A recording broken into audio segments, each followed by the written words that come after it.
Om een ronde verder te komen, moet Snits mijn meeste strijd in winnen van Sergei Odintsovo. Dat zit er geen moment in. De Russische profs pakken de eerste 2 sets op regen.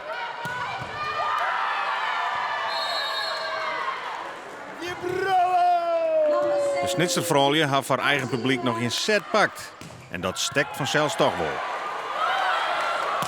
Maar in de tweede set liet Snitsjen dat zelfs de sterke Russinnen te verslaan binnen. Odintsovo komt met 20-14 voor te staan.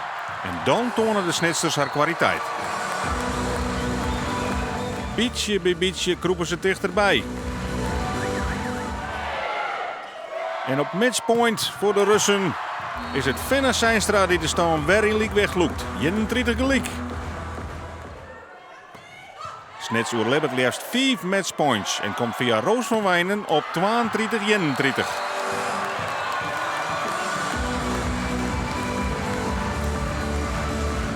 Het vierde setpoint wordt dan verzilveren en wordt vierd als een oorwinning.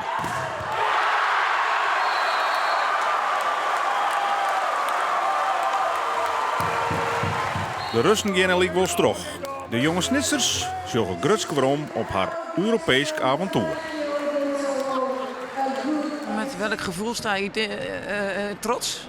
De veerkracht die we tonen, de werklust die we tonen.